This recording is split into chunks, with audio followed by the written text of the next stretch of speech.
Hello there, ladies and gentlemen, and welcome to the EMS Grand Finals here for Spring 2013. My name's Kyle Laris, alongside Icicle. How you doing, man? Hi, very good. A little tired. The weather's getting to me today. The weather, for me, was weird. Okay. Very strange. How... It's rain. It's rain, You but I should wasn't be used to expecting this. it. Well, I was quite happy, because I'm English and I like rain. So I was expecting sun, so whatever. Well, I was too.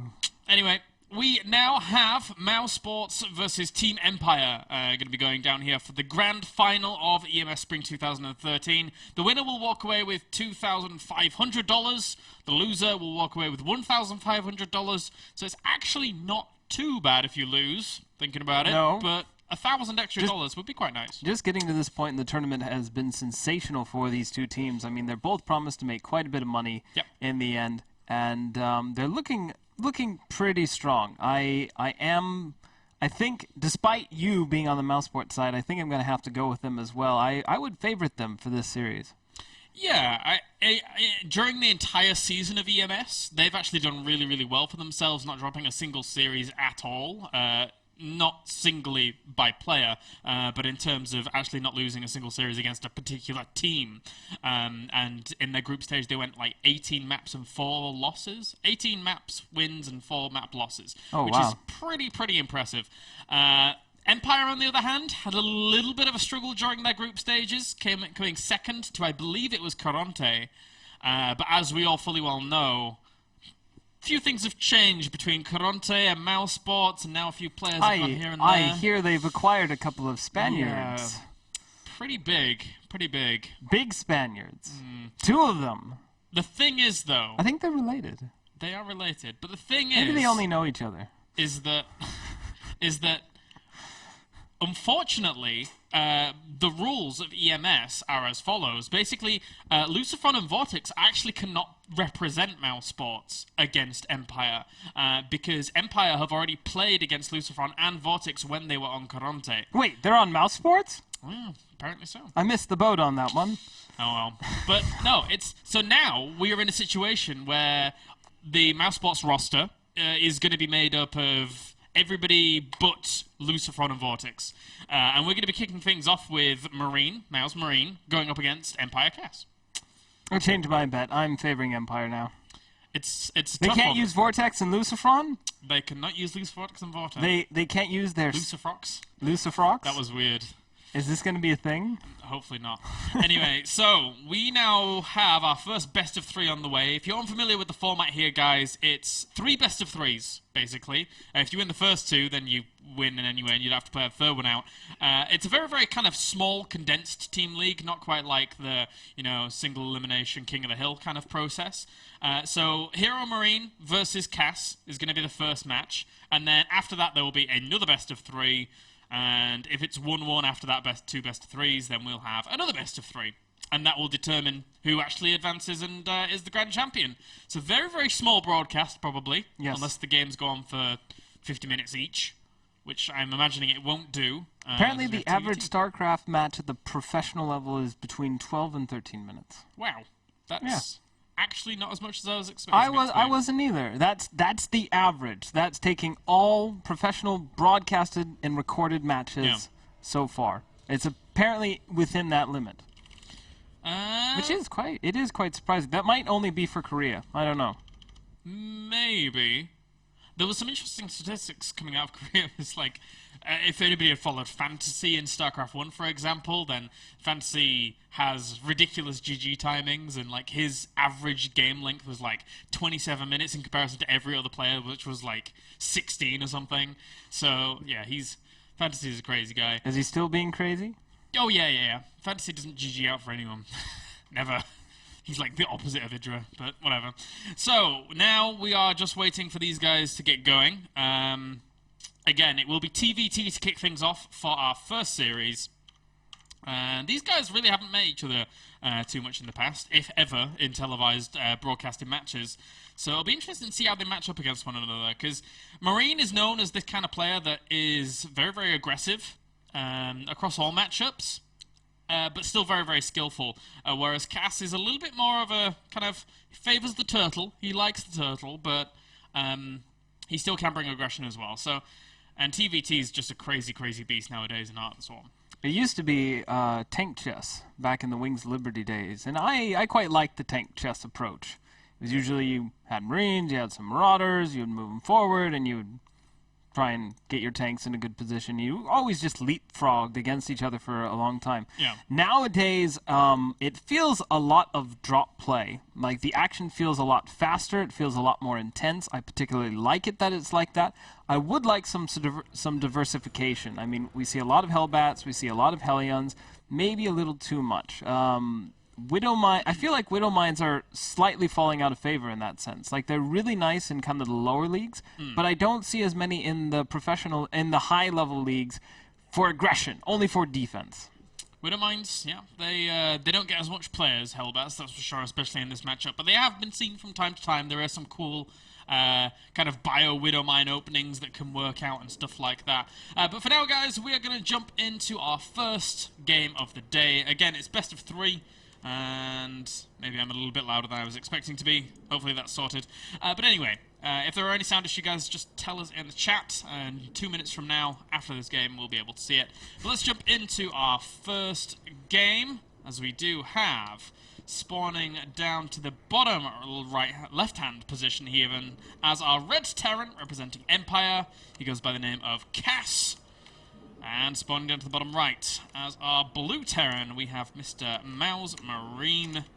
Very, very young guy. Coming of age very soon, though, in terms of being 16, and then he can play in all of the ESL tournaments, which would be amazing.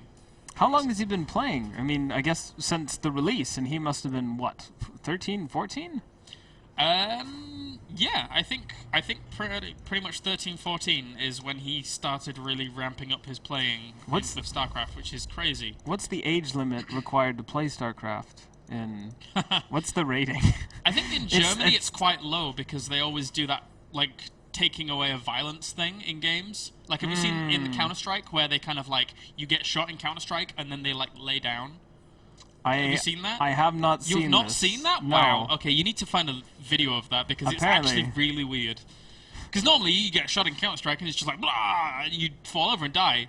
But they just, like, get shot and just lie down with their hands on their head. Could have sworn I was in Europe. Didn't realize I was in China now. Yeah, it's because they do a similar thing in China. The World of Warcraft models, the undead. Yeah. They don't have bones. No, they don't. They have to show skin, so you can't actually see that they're undead, because bones would terrify people, I suppose. Yeah, I you saw have that these as well. inside you. You're not allowed bones, and like when your character dies, there's just like a gravestone there. It's really strange. What? Yeah, have you seen that? That's creepy. I haven't heard that part. That's pretty creepy in comparison to just like a pile of bones, I think. It's like just gravestones everywhere. Yeah, because it's symbolic. I mean, if you saw bones, it's kind of like, well, that sucks. You see a gravestone, you're like, what happened? Like, you don't know. The bones, Anyways. you can kind of tell. Onto this game, Mr. Icicle, as we do have gas opening from Marine. Meanwhile, Cass got his gas a little bit later, and it looks like he's going to go for a 1 barracks expansion with Marines. And I won't be surprised if Mr. Hero Marine actually went for some Hellbats. He's positioning his factory in a very, very sneaky position here, although this position could quite easily be for an eventual starport quickly with Banshee without Cloak.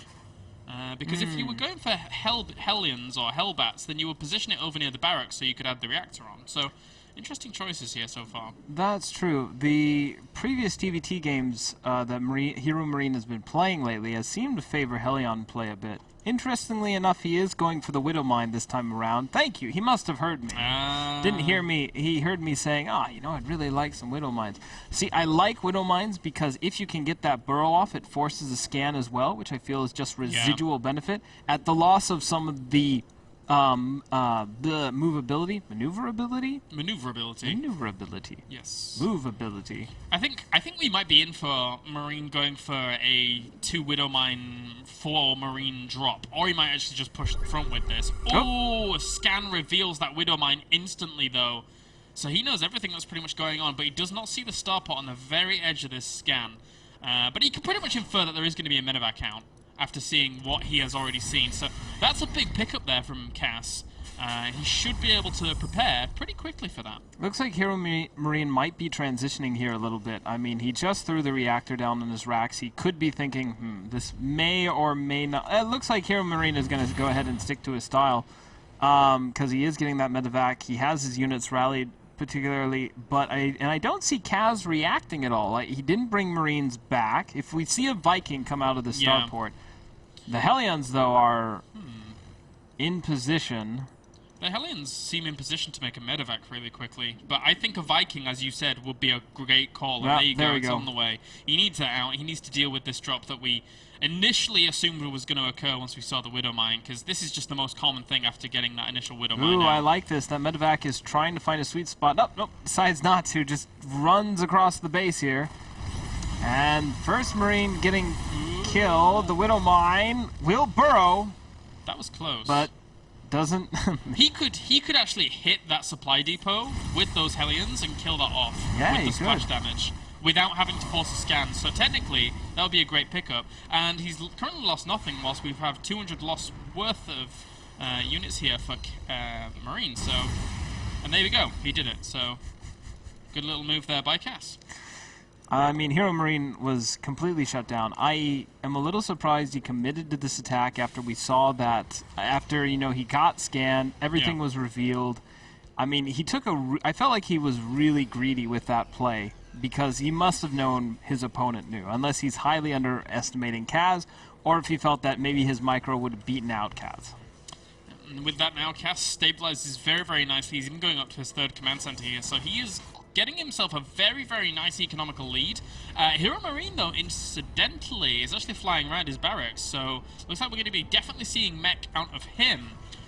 Yet to see what Kaz wants to do just yet. Big Hellion move out here. Kaz is looking to draw some blood. And, I mean, Hero Marine only has his 4 Hellions. I do believe the 8 Hellions will beat 4 Hellions. Yep. That's certainly true. And whoa! Hero Marine, very, very quick reactions, but at the same time, does he actually have enough to defend this? That one hellback could cause him a few problems, and in the end, did actually get a lot of splash damage done there. And with that second hellback coming out, Marine actually might defend this in a extremely, extremely impressive fashion. I did not expect him to get out there as unscathed as he did. That pickup had to have been the best timing I have ever seen saving units. I mean, that was good. I mean, as a Protoss, you know, we do some immortal drops, and I think the best I'd seen previously was Grubby taking down Colossus with Immortals and a Warp Prism. It is beautiful to see, but that Hero Marine, that was something else. It really was. Now, Cass is answering to his opponent by also going mech fully as well. So, mech versus mech here in game number 1 of the EMS Grand Finals, sponsored by Raid Call. Forgot to mention that a little bit, but that's quite important as well here, as you do have those refineries now on the way and good to go. We have a medevac charging into the main base, but there are 2 Vikings ready to receive it. Both Hellbats do get dropped down and will be able to do quite a bit of damage to Kaz's mineral line. Kaz forced to get back here, and now the Hellbats are going to go ahead and fight some of the Hellions, but that's not really a whole lot of avail here, although that last Hellbat does get another worker kill off. Worker kills 7 for Hero Marine, only 2 for Kaz. Not really trading efficiently, but it does still delay some mining time. Yeah, delaying mining time on 2 bases like this, whilst you're on 2 bases mining away happily, is actually a pretty big deal, especially when Marine is now on 45 workers to 40. So that, in essence, gave him a nice little lead. He's putting that refinery reactor in a cool place, but and it won't deny any gas mining, so all is fine there. But Cass is now on the move out once again. He feels as if he wants to try and do some damage, and for his sake, I certainly hope he can do, because, well, that already does a little bit of damage. Stopping the command center from being built up. Kaz is trying to delay mining time in his own way here. He's continuing to push forward here with his superior maneuverability and his Hellions. He's able to get a couple of nice shots off, but he's got to be careful with this. He's caught napping briefly, and Hero Marine is going to continue to push him back. With those Vikings, I think, yeah, the Viking count is actually greatly in favor of Kaz right now, 7-3, so air support is going to be all for Kaz. It's very interesting what Kaz has actually done here. He actually went for these Viking numbers, and hid them very well from Marine. And now that means that any kind of air superiority battle that would ever occur here is going to go very, very much in favor of Cass for now. And that's a big, big deal when you're going mech versus mech. He can just sit above this army forever until a Thor comes out. And Hero Marine is being a little sloppy here. I mean, he's been rallying some of his air units up to this point and not bringing them back. Kaz lands the Vikings, and we have a bit of an engagement here. Wow. The tanks are being sandwiched in. The Vikings acting as a flank and quickly coming back up there. The tanks from behind, so reinforcing Hero Marine here, did tons of damage. And while Kaz had a pretty nice flank in there, Hero Marine just flanked him back. Yeah, I did not expect him to actually land all those Vikings, but there you go, trying to kind of pin back what he could there. 4 tanks in favor of Marine to the 3 tanks of Cass right now, and Marine's actually adding on Thors as well, so he has a lot of opportunities here to continue on in a very, very stable macro game, whilst Cass, he also does as well, but he's seemingly trying to push on forwards. These tanks should deny that, though, as they're very well positioned here by Marine. We have the first Thor coming out, and... Ooh, what is he? Arming? Arming?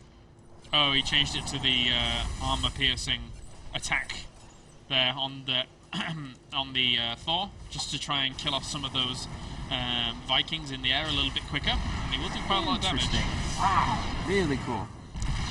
Kaz is raining death upon Hero Marine as he has tanks camped outside the main ramp. He'll go back for now, fearing some retaliation from Hero Marine, and will go back in the meantime. Meanwhile, we have Hero Marine with a medevac coming down the bottom corner. There are no Vikings to stop this like last time, but there is a single missile turret, which will at least put off the medevac from sticking around. But the Hellbats can deny more mining time and should be able to do a bit of damage. There is a missile turret there, so it will deny the medevac from being there for quite long, but still, a lot of lost mining time already with those workers actually being pulled off the line, and he's trying to hunt down as best he can some of the workers elsewhere. Vikings? Ooh, that was pretty dodgy. Hero Marine could easily have lost all those units there, but he's able to get them out unscathed in the meanwhile. The Vikings still not responding to these Hellbats, but Kaz does clean the rest of it up. And as we're seeing, slowly but surely, Hero Marine is eking out a very small lead in his supply, but Kaz is gas-starved at the moment here. He really needs to get some more because his minerals are just banking up, and I think that's because he just doesn't have the gas mining. The army of Hero Marine is actually pretty fierce right now. He has 26 Hellbats in comparison to the 10 of his opponent. In conjunction with only having 3 tanks less, this could go quite badly here for Cass if he's not careful. He does see it all with the Sensor Tower, though, so he should be able to siege up pretty darn quickly. He also has some Hellbats actually loaded up in his medevac as well, which is a pretty big deal. But I think he may have sieged up a little bit too late there. It entirely depends. Hero Marine trying to push on forwards where he can. The Hellbats at the front soaking up quite a bit of damage, so here Marine's tanks in the back can try and siege up. But in the end, there you go. Interesting. Hero Marine with the better supply ends up GGing. I felt like that was a very preemptive here. I mean, looking at the unit count, it is still 9 tanks of Kaz to 7 of Hero Marine here. Hero Marine has 17 Hellbats. I think he saw the 4th base and was a little bit... did he have 17 Hellbats at the very 17 end? Hellbats. I mean, not sure what's going on with him. Alright, so Cass is now up 1 game.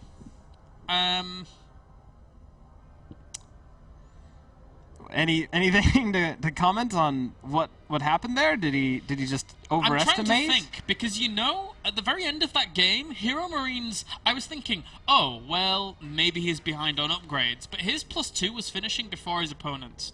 I think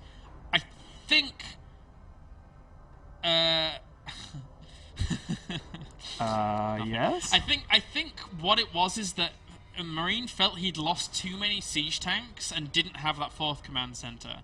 And then from that point on, he just couldn't do anything with it. Because siege tank numbers are extremely, extremely important in TVT. And if you fall behind, then you can get put in really, really scary situations. I mean, he was definitely lacking on the Viking count as well. He had lost his air dominance very early on. At the very beginning, he was very gutsy with some of his attacks. I mean, he was trading kind of in a dodgy way where he was denying the mining time, and that was making up for it. And he eked out being pretty far ahead in terms of his supply. But then, I mean, coming back on this and then just GGing like that, it's almost if his loss of siege and he just thought, okay, I could not make this up. And I think he could have easily, I mean, with his Hellbat numbers and some good medevac drops. There were, I think, there could have been a lot of outcomes to that game. There really could have. I'm curious to see if the viewers are as slightly baffled as we are. I would like to know this too. But we'll see in a bit. So yeah, that was an interesting game one. I'm curious. I would like to know what I'm going to ask him Marine after. Basically, I'm just going to ask Marine after. That'll simple things up. But there are a lot of factors. Obviously, he scouted out the 4th. Maybe he thought it was up for a little bit longer than he'd expected, because when he flew over there with his medevac and actually spotted it, he didn't see how many workers were at the 4th base. So perhaps he felt he was a little bit behind. I mean, his expansions throughout the game were slower than Kaz. Kaz quickly built up his 3rd, but he didn't actually take it for some time, so he was building quite a nice SCV count. Didn't matter. Hero Marine was having a really strong, I mean, just constant Hellbat drops, aggravating and annoying Kaz. He even had Hellbats in his mineral line at the very end. Yes, he did. Like, Marine, I didn't show it on screen, it was on the minimap because we were watching the fight, but he had Hellbats in Cass's main.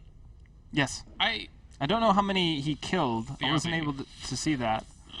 I want to find my match history, and I want to look at the scores at the end of that game. Will that tell you, or? No, it won't tell me.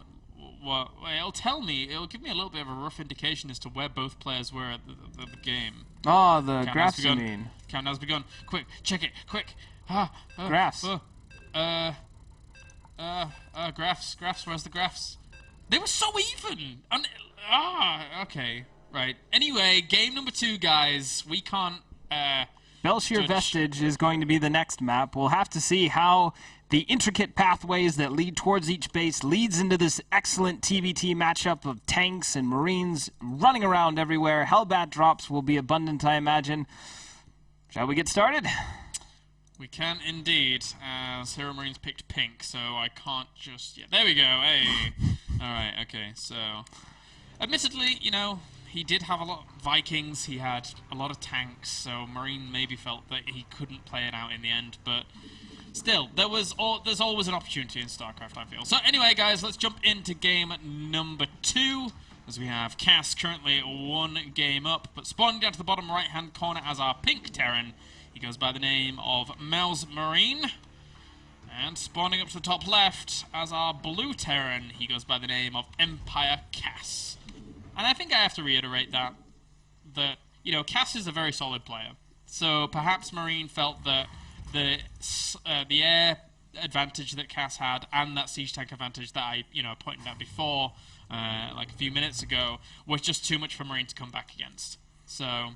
I mean, I would agree that his unit composition was certainly worse off than Cass. I mean, the tanks sieged could have wreaked havoc on him. Having the Vikings would have been very difficult to overcome.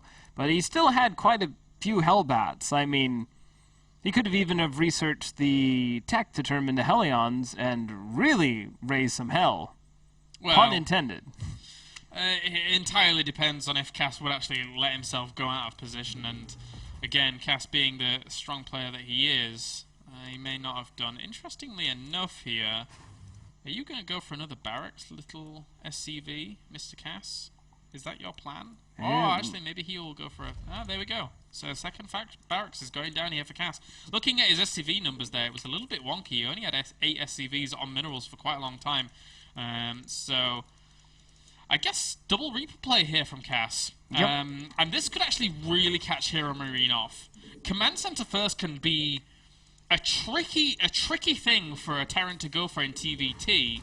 It's on the high ground, so it's quite well defended, in inverted commas, but he's only going to have Marines out to deal with eventual double Reapers, which you can actually just lose Yes. It's painful. I've seen some matches in the GSL where just, I mean, you start, as soon as the Reapers start doing damage, and if your micro is good enough to keep them alive, it's just such a huge amount of, it's just so powerful in the end because you cannot kill them easily. You have to be very careful about how you decide to engage it. So we'll see how this plays out. 2 more Reapers on the way. There's now going to be, oh no, there's... I think he'll go up to 5 in the end. Do you think he'll attack with 5 or 3? I think he'll go with 3 to kick things off, but then he'll wait for 2 more to rendezvous along. It's a very, very scary tactic. Bunker's even going down. Marine realizes that after seeing his opponent's worker count, I think either he realizes that there were 1 or 2 less workers there than expected, or he realizes just 1 or 2 Reapers are a threat in general. Because, again, only having 1 or 2 Marines out to fend this off is very, very hard. Alright, here we go. A single SCV has been killed. 2 Reapers doing some bit more damage here. The 3rd Reaper coming to join up with them now. And they get off another kill. And he has to now realize that it is 2 Barracks Reaper, because a 3rd one coming along that quickly means that you can't have 3 out this quickly from 1 barracks. So Marine now knows the severity of this situation. The 4th Reaper has been built, but it has yet to join the others. The 5th one has completed. We'll see if Kaz can get them all the rendezvous in time, and making sure that they all stay alive is going to be incredibly tricky here. The factory, and there you go. GG! I'm really surprised he salvaged the bunker in the end. And well, that does it, guys. First series goes to Empire. But again, as I said before, going command center first against a build like that, you just die. Like, yep. There's not a whole lot you can do. Your SCV control needs to be pristine. Your Marines need to come out very, very quickly. Admittedly, the bunker might have been a little bit of help, so you can bring the Marines back to it once the Reapers have gone off elsewhere, but you can obviously always jump around the bunker and be very annoying with the Reapers as well. So, now, if he had put the bunker closer to his command center, would it have made a difference? No.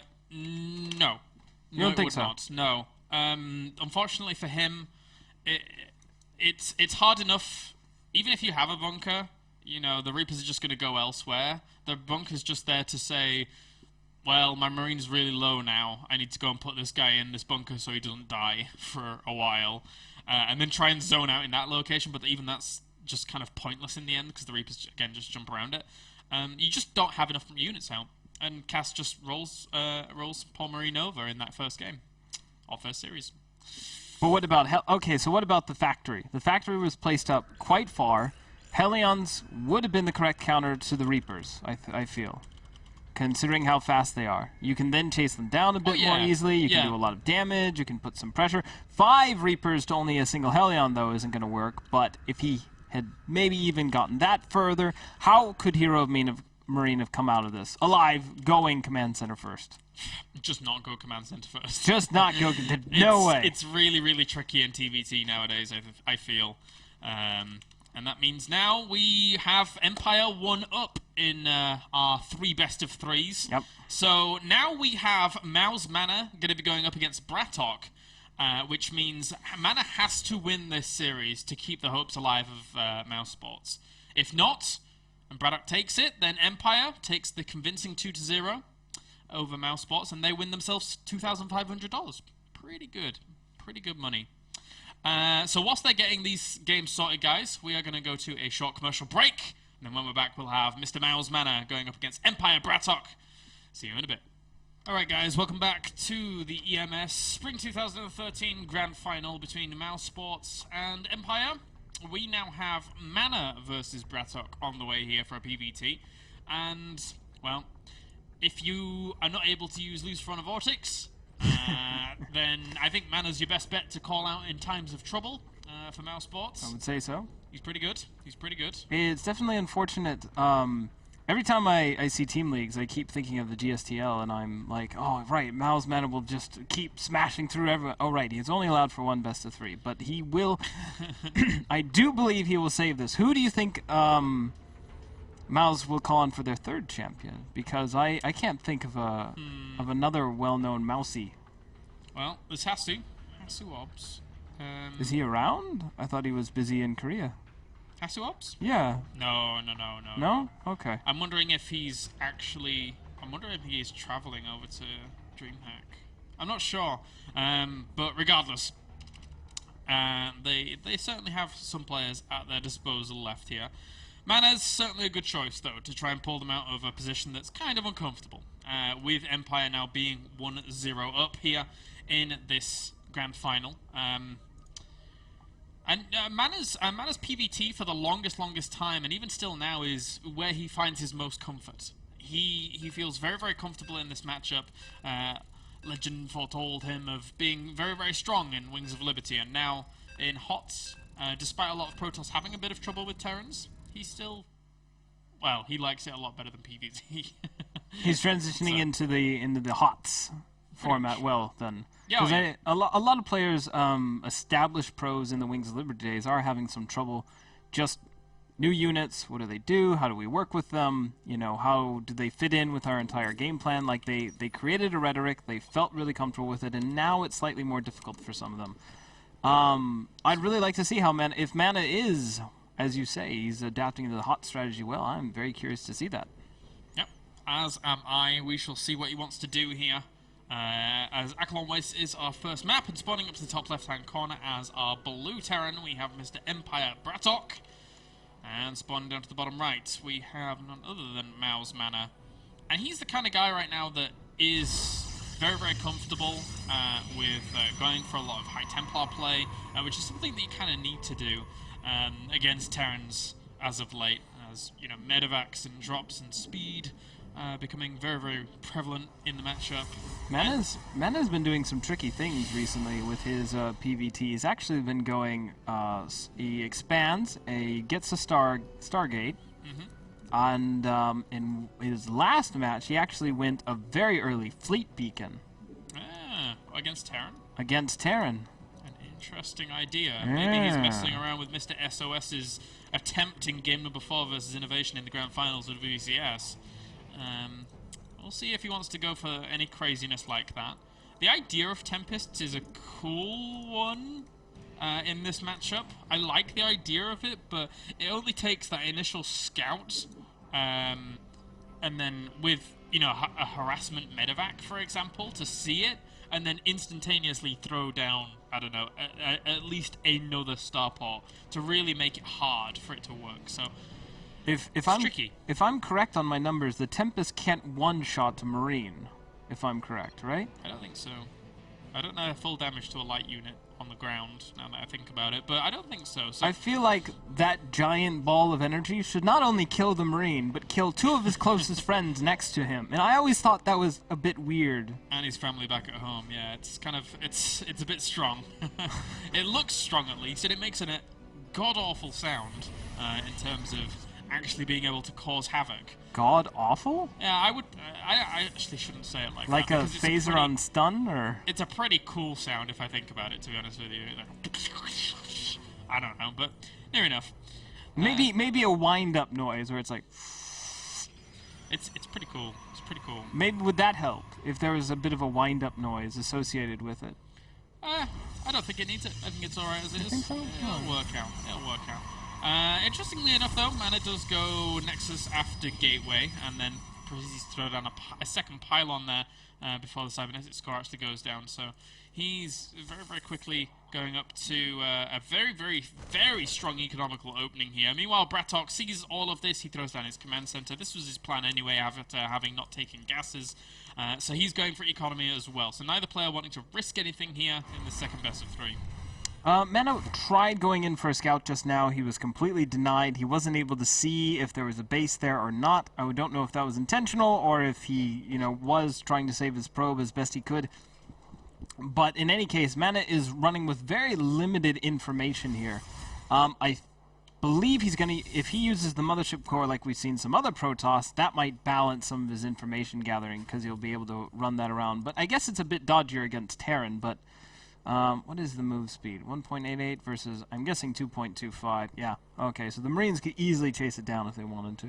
Yeah, it can be a little bit of a tricky time. And at the same time, now that I'm looking at what's actually going on here, Bratok's just opening up very, very standard bio. Mana is a player that oftentimes on this map you will see him go for a very, very aggressive one-base blink opening, but you can tell that this is the mana, this is the type of mana here that is saying, well, I don't really want to go for too many risks at this point. This is vital to my team's survival here. And he's just opening up with Robo Facility. We'll throw down those 2 extra gateways very soon. So a very, very standard and defensive opening here from Mana. Robotics is such a staple of Protoss development nowadays. I mean, making sure that you have the detection, making sure that you can bring out those Immortals in case your opponent goes... I mean, Immortals are actually good at just about everything, especially good against armored units, but they are just so strong when you're dealing with individual units because they have that 20 damage as opposed to a Stalker's 16, as well as, you know, 3 times the life, effectively. Is it 3 times? Maybe twice. Oh, and now with that, we have those gateways on the way here for Mana. Twice the amount. Twice the amount. And I'm curious as to whether or not we're going to see Mana actually go up to Robo Bay very, very quickly here. He could quite easily do so. It can be a little bit tricky sometimes, as he doesn't actually have any forges down just yet, so his upgrades are not on the way, whilst the Engineering Bay is now on the way for Bratok. So Bratok has the opportunity to take a little bit of a step forwards with his upgrades, but with this pylon going down for Mana, I think more than nothing, this pylon is probably to try and detect drops. I don't think he's going to warp in too aggressively just yet. On 3 gateways, it's a little bit difficult to make much happen here. I'm with you on the fast robotics bay. I mean, I don't know. He's going double forge. Yep. So, I mean, he still has quite a bit of gas banked up, so he might be going the robotics. But yep, there he is. I mean, he saw that there was such a great deal of Marines when he initially brought up his Stalker to do some scouting, saw the unit composition, and figured, okay, if he's going mass Marines, I need Colossus or I need there's only really 2 things to deal with that. That is either excellent force fields and zealots and good armor. You could do Colossus, which is perhaps the more stable option of the 3. You also have High Templar, which is a bit harder to manage, I think, sometimes. It can be a bit harder, you're right. Because it's not as stable as a giant hulking Colossus attacking everything. The High Templar, needs to get that storm research. Micro and stuff. Yeah. So well, not just micro. It's also the risk you take in building it, and the timings that are involved. It's very hard to time a High Templar build against a Mass Marine build. You're right. You need that storm out to try and deal with this. But at the same time now, he does have those force fields in play, so he can cordon this off for quite a while. The medevacs are en route, but aren't going to be there too quickly just yet. That first Colossus should be out in time to actually react to that kind of drop threat that would occur. But Bratok pulls back for now, realizing that there's too much there. Time warps as well as force fields are going to synergize well with one another to the point where this bio can't do anything just yet. And Mana's keeping such a good eye on his opponent. He has 3 observers out right now. One at the very front sees this exactly, where it's moving out, where it's going to go. One observer in the middle of the map, as well as one observer in his opponent's main. So, great presence of mind here right now for Mana. Yep, 2 Stalkers on the high ground were immediately moved in, as well as 2 being warped in. And the Colossus was, funny enough, held back. Mana did not try to include that with his main army here. And now it looks like he's going to try and just get a couple of hits in. He's going for those medevacs more than anything else, but losing a Stalker in the process and that pylon, he is rebuilding so that he can continue to produce units. It's always, I mean, Colossus are such a huge investment, particularly in New Freecam, but we have another drop over here at the natural expansion where 4 Marines got in. The Colossus has been revealed now, and the Marines get sliced to pieces. And by the looks of it, Bratok is gonna come back here. I don't think he has enough forces to really deal with that, and he just realized it as well. Yeah, he's gonna get that 3rd command center up and running, and you're right, he can't really do too much with this just yet. He may end up sending it to try and drop his opponent's main once again, but aside from that, he just needs to rendezvous with his main forces and to try and actually deal fully with this Colossus player that is now on the field. But that being said, Mana's 2-2 is going to be finished up very, very quickly in comparison to his opponent, who is only going to be sitting at around 1-1 at that time once it's done. So, scary little potential there for Mana if he actually wanted to kind of try and ramp up the pressure. We have a couple of medevacs sitting in the bottom center of the map here. They were getting into position to possibly drop on Mana. As soon as that occurred, Mena also brought a handful of his forces back just in case, since he was moving his forces out in the middle of the field. Shows, again, really good game sense that he has for his opponent here. You know, he moves his forces out, he realized there's a potential for a drop, so he brings a handful of his units back to deal with that. And a scan from Braddock will reveal that this ploy is folly. He cannot go after this, and he quickly boosts back to rejoin his main army. Yeah, there's no way you can actually get away with that. Observer spots the entire army in the middle of the map as well now. So Mana should know where his opponent is, but at this point in time, Bratok's done a very, very good job of macroing up. He's 137 supply right now, 20 supply up on his opponent. His army count is 79 supply to 65. If he could get the denial on this third base, and he is going to, that's a great, great pickup there for Bratok. He has to be careful, though, because his entire army is going to be sandwiched. He needs to pick stuff up and get out of here. Yeah, I'm surprised he's trying to fight this right now. The Zealots are completely engaged at this. They are almost gone. A lot of the Marauders end up being killed now, and wow, those High Templar are doing the damage on a few of those medevacs. 2 sets of units are forced to retreat, and these 4 guys are not going home to their wives tonight. Well, with that now, the income for Bratok is going to be looking a lot better here than Mana's, as his third base has been completely ransacked and he has to establish it once again. The only slight scary thing for Bratok is that his opponent once again has 2-2.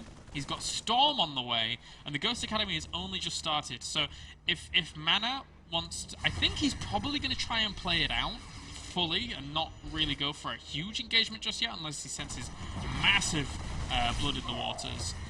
But still, his army is going to be extremely formidable once Storm finishes up, so he could use that as his timing window. I don't know if he will. I got a question for you.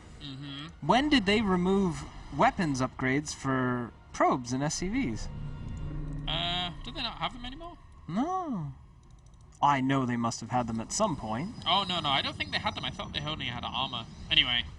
Anyways, but, I mean, Mena is looking quite good here. The High Templar out, the Colossus out. I mean, he has all the pieces in play to really do a very serious engagement here. I mean, he's even starting to warp in Zealots to do some charge lot run-bys.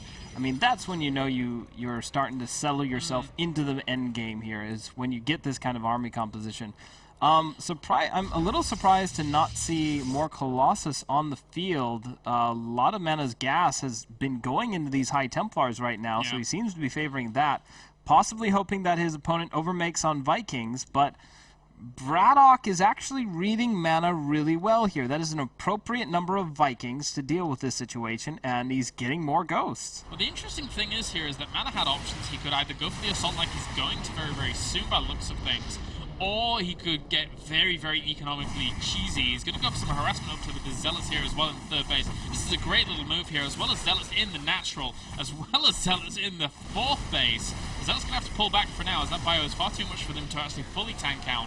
As 2-2 is going to finish here in just a second for Bratok as well, and that will put the nail in the coffin of the army very quickly. But because behind all of this, Mana expanded twice, he is now in a really, really good spot against Bratok. A great economical ploy. It was such an interesting... I mean, Mana had the almost the memory capacity to handle attacking in 3 locations at once while also building 2 more. I mean, that is incredible. And holy moly, all those ghosts' energy are completely gone now. The High Templar have been expended, though, and I don't think there's enough meat here on this ground army to really deal with this kind of attack. Beautiful force fields, though, are keeping so much of the army back. Mana gets back just a little bit here, gets a storm off on some of those units, but it isn't really that effective.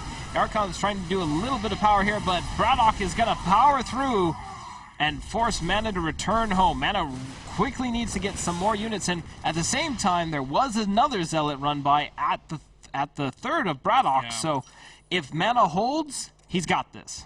Those feedbacks were fantastic, but at the same time, the force fields were absolutely pivotal for him to not lose absolutely everything during all of that. He does have some energy for storms as well on some of these High Templars back at home, so he should be able to hold off Bratok for now.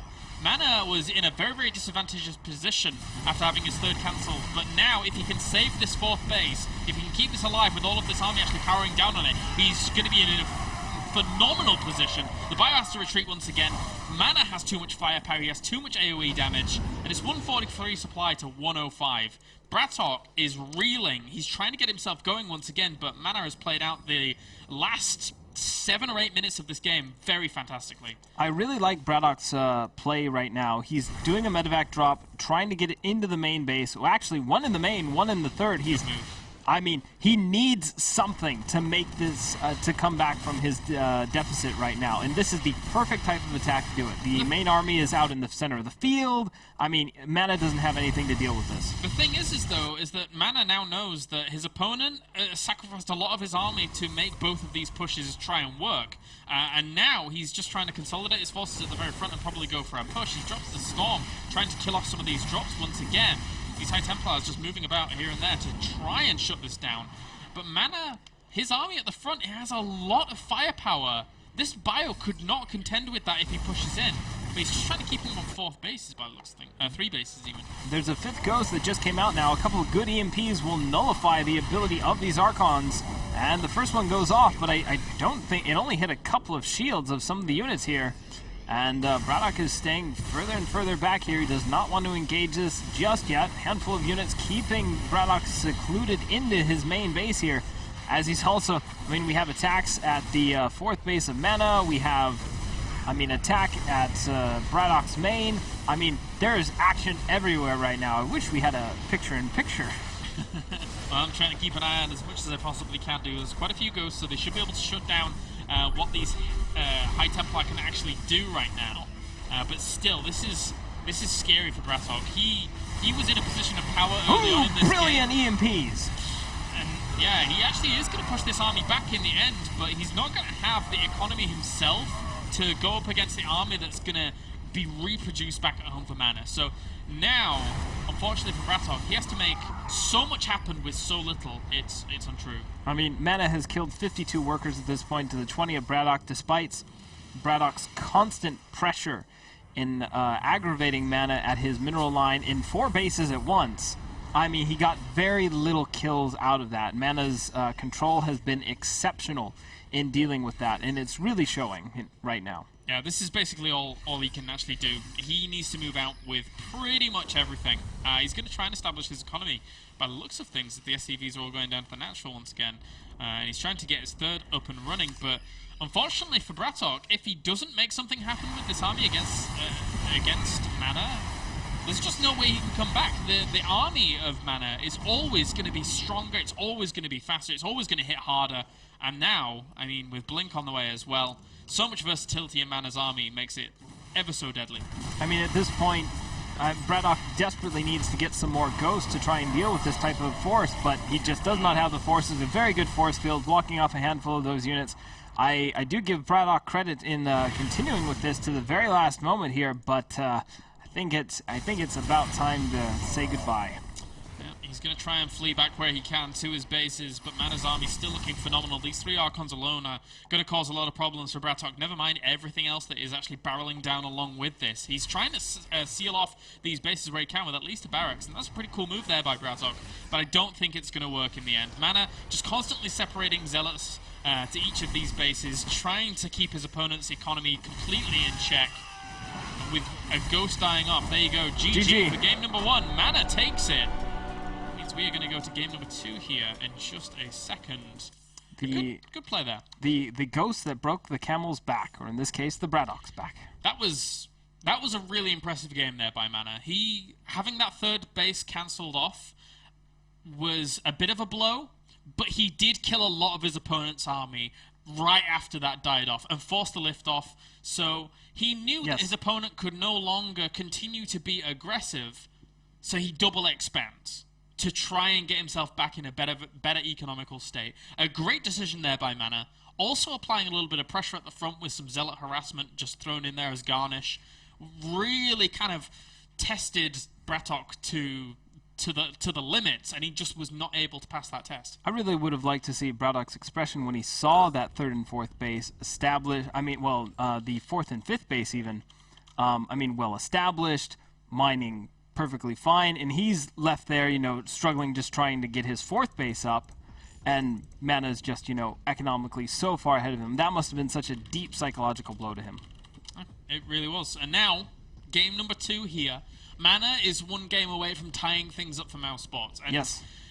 If that does happen, if Mana is able to be victorious in this series, we will then have Happy versus Hasuobs, which was the one game I was hoping wasn't going to happen because it could go on for hours. Those two guys, they like to turtle. So we shall see if that happens. So, we now have Mana ready and good to go. GLGL guys, we are waiting for you to join the lobby. No. I'm sure you mean some other icicle. And then we'll get going very soon. Okay. So, awesome stuff. Big thanks, guys, for joining us here for the EMS Spring 2013 Grand Final. The winning team will walk away with $2,500. Second place will walk away with $1,500. Please check us out at Twitter, at IcicleSC2 and at Kylaris. Tweet us with the hashtag EMS. Tell us who you think is going to win. Will Mana prevail here and move mousesports on to that third best of three? Or will Empire's Bratok come forth, show us some skill, and maybe switch into Hellbat drops? I hear they're quite good. They're pretty good.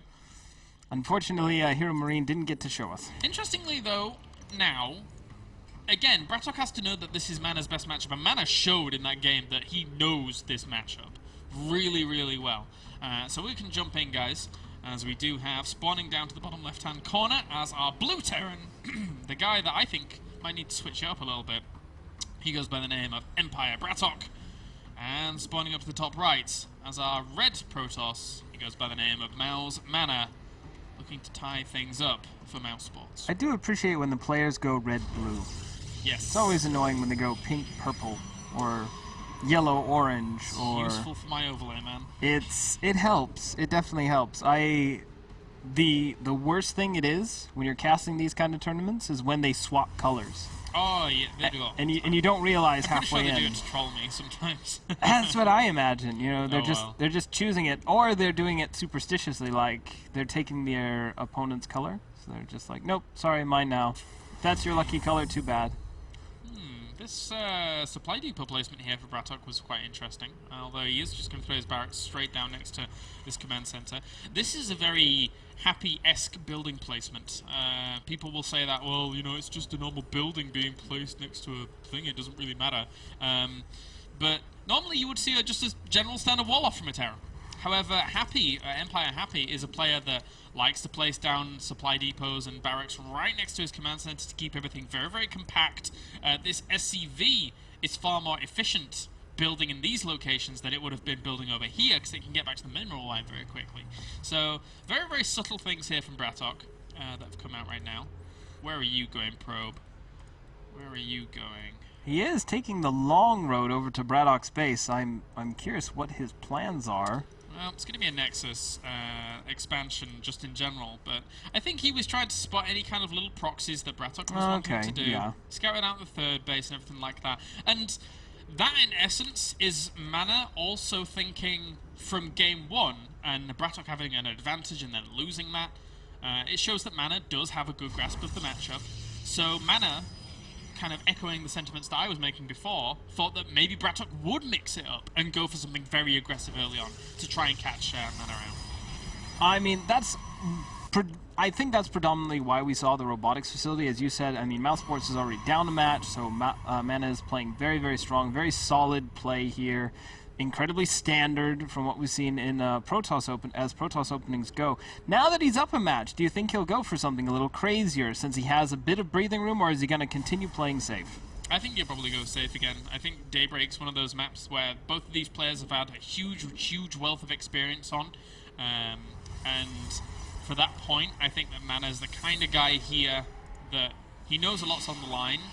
He may go for something crazy like, once this SCV's gone, he may go for something insane like a very quick Twilight Council, and then try and make it work from there. But we'll see. We'll see what he wants to do. I'd really like to see Mana's play that I've been seeing on his ladder recently with the fast fleet beacon. That would be cool. I would really like to see that. I mean, again, I echo your sentiment. I really don't think it's going to happen because of, well, everything else going on. But still, a nerd can dream, can't he? Nerds can dream, man. Nerds can dream. And actually, to that point, Bratok here, he is going for a very, very kind of idyllic build for himself. Third command center into double extra barracks behind that. And what are you going to throw down, Mr. Probe? I'm guessing Starport. Stargate. Yeah. Starport. Gosh. Who is this caster? Alright, that pylon and that Stargate are placed very, very interestingly, because that says to me that he could actually throw down extra tech buildings to over in that location. Scan's going to miss that probably, depending on where Brattok actually wants to throw it down. He Kalaris, did throw it down you're telling me Christmas is coming. Is that what you're getting at? There is possibility for it. There really is. Third gas, fourth gas goes down very quickly as well here for Mana. What are you up to, cheeky devil? I'm really excited for this now. I really hope we see what I've been seeing on the ladder. Yep, Oracle opening. Yeah, this is likely. This is how he did it in his previous PvT matches. He opened up with an Oracle, he does some harassment, and then he goes for the Fleet Beacon. From there, I have no idea. But I can only imagine it's fantastic. And look where this probe's going. He's actually going next to the star. That was that was mean, Mana. He had so much gas backed up that I was assuming that maybe that could have been the case. But Double Forge kind of leans less likely towards that Fleet Beacon now. Especially with 300 gas. I was like... Yep. No. That SCV did not see that Oracle. It's important to note. Does end up dying a very, very quick death. But look at this, Brattok's already preparing himself very nicely here for an eventual opening of an Oracle. Robot Facility's going down behind this as well for Mana, so he's going to play a more standard game out from the back of this. The thing is, I mean, that Oracle, yeah, just ends up two-shotting Marines quite easily. It's just not even, yeah, it's nom effectively. Whoop. But he's gonna have to come back. He can't handle that many Marines. Still, decent harass from the Oracle so far, although it lost quite a bit of hit points in that engagement. I mean, if a second Oracle comes along, that could be quite strong and start doing some real damage against that, because you're effectively one-shotting Marines with the two Oracles, provided they don't get combat shields. Yeah, good kills there from the Oracle. Ideally, of course, Mana would have wanted to get in there and kill off some SCVs, but getting some Marines isn't too bad, and the Rubber Bay is going to go down behind this as well. So Mana is, in essence, playing the same game that he played in game number 1, just with the sprinkling of that Oracle. And he's going to try and find another way in, but there are already missile turrets well positioned there to try and shoot that off. So Brattok's doing a good job of keeping his income completely retained. With that Oracle not able to get the harassment off, I mean, it's not surprising me that Mana is transitioning into robotics facility, robotics bay, getting the Colossus up. It all makes perfect sense. I mean, it's a much standard build, it's a much stronger build. And maybe he felt that, maybe he was even trying to troll Brattok if he was looking at his past games, and seeing that Oracle opening would have been like, right, I need to incorporate that he's going to go Fleet Beacon afterwards. Possibly. I mean, depending on how well Brattok researches his opponents. I am curious about this heavy sentry force just kind of scouting around on the map here. Is he searching again for more proxies? Certainly it wouldn't be around at this point. It's a little bit of a dodgy position for them to be hanging out in, you're right. Along with, well, the Colossus is going to be coming out soon. Twilight Council's going down as well, so he's trying to rocket up to 2-2 where he can. Interestingly enough, Brattok only has 1-0. Starts his armor as well. Very, very similar times here for Brattok as well, to be honest with you, in comparison to game 1. So the upgrades are still going to be favouring Mana for a long, long time in this game, until we actually have 3-3 versus 3-3. Twilight Council finishing up now. I would imagine we'll see Mana transitioning over to High Templars. He does seem to lean more favorably towards them than anything else, and I like his usage of this very hurt Oracle here. I mean, just get some scout off, get some scouting information. I mean, and if you catch your opponent unaware like that, you do some massive damage to his mineral line. I mean, look at all that denying mining time, particularly for those mules. Well, in a perfect world, for Brattok, that would not have happened. Missile turret. Should have been able to shut that down. Ah, there it is. Cool little supply depot down to the bottom right as well to try and block off Mana's 4th later on in the game, as he was technically always going to get that supply depot anyway. So I may as well try and put it there and block off your opponent, but you know, you will lose it later on, so you will have to compensate for it. I'm surprised you didn't put an engineering bay, because I guess that's a bit cheaper. I mean, the supply depot does have some versatility, but yeah, the engineering bay is cheaper in the end. right? I guess his SCV was just over there, and it was eventually going to scout over the the base. So he was like, "Well, time to make a spy depot. I'll make it here." It serves dual purposes for a second at least.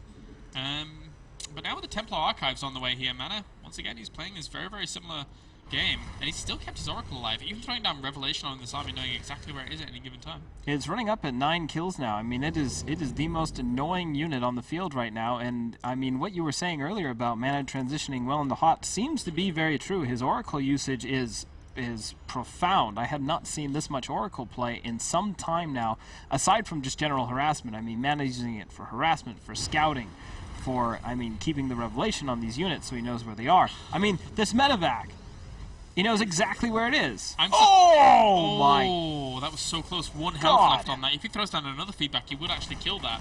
But I'm very surprised that well, they were all Revelations, so it didn't really matter. Or was that a second Revelation? No, it was the initial one that actually killed him, picked them off there. But he throws down more feedbacks, trying to push back some of this bio as best he can do. The Vikings did have a good position to actually assault those Colossus and make it very, very hard for them to actually fully engage into. The force field's now actually working kind of against this man here. He throws down another wave of force fields, knowing that he would eventually seal them in, and those Zealots can survive for quite a long time because they do have 2-2 against an opponent that only has 1-1. Meanwhile, the Marines in the main do get pushed back, so in the end, not too bad a cleanup there by Mana. Could have gone better, but he held off. The Marines in the main base were actually fighting uncontested for some time because Mana was so wrapped up in his main engagement here that was going on. And, I mean, I was surprised to see those force fields utilized the way they were. I mean, blocking off half the units in the meantime. I mean, then Braddock ended up landing the Vikings towards the back, but it's all worked out quite well for Mana here. Now we have a Zealot run-by towards the third base. That's going to get a lot of damage done, and Braddock isn't reacting at all. I don't think he even okay, now he realizes it's going on and is going to have to deal with that. Meanwhile, we have another engagement. The force field's blocking off some of these forces, but Braddock eventually gets the rest of them around, and Mana does not have the ground forces to really fight this just yet. Instead, this is just really a front right now. He's, I mean, assaulting the third the way he has, Braddock not lifting up his command center. It catches fire, and Mana isn't, well, okay, he really did need to get out of there at that point, but that was such a, it felt like such a bluff from Mana. He was coming in with very little forces, but he was playing as if he was about to knock Braddock out.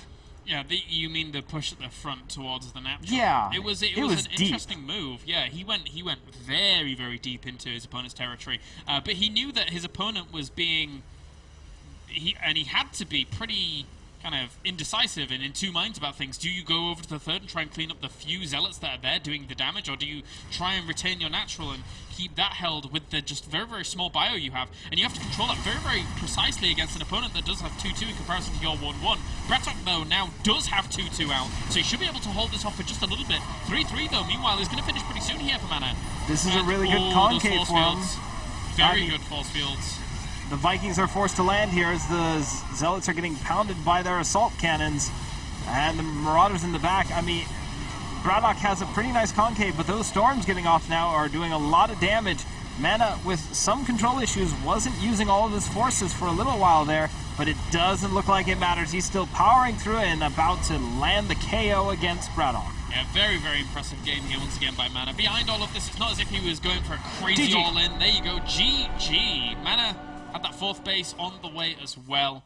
So, Mana ties up the series here, 1-1 for mousesports, and that means we are going to be going to Hasuobs versus Happy. This is going to be difficult, I feel. As a caster. As a caster, but also for Hasuobs. I think that, you know, Happy proved himself really, really nicely during WCS Europe Premier League. So it's gonna be a tough road for Hasuobs. Hasuobs, he stuck around in Premier League for a little while, but when did he get knocked out? Was it the round of 16? No, it was earlier than that. He got knocked out in the round of 32, I believe. Okay, and Happy stayed on for some time. Yeah. Boss mode. So, all right, so guys, we shall go to a short commercial break, and then when we're back, we shall have the final best of three of night with Hasuobs and Happy. The winner will bag their team $2,500 whereas the loser will walk away with their team with $1,500. So see you in a bit, guys, for the final best of 3. Alright guys, welcome back to the EMS Spring 2013 Grand Finals here with myself, Kyle Laris, and Icicle, bringing you the coverage of the very last series of the night now. It's 1-1 between these guys. It's 1-1 between Mouse and Empire. The final series between Hasuobs and Happy of a best of 3 will decide who is the champion of EMS Spring 2013. And we may even have more seasons of the EMS Team League on the way after. We may? We may. We may have more seasons? We may. How do you know this? Hints. Hints? Hints. Alright, guys, so let's jump into the final series of the night. Belshire Vestige is our first map, as we do have spawning to the top left-hand corner as our Blue Terran, a scary, scary man in the European scene. He goes by the name of Empire Happy, and spawning down to the bottom right, current EPS Germany champion as our Red Protoss. He goes by the name of Mouse Hasuobs.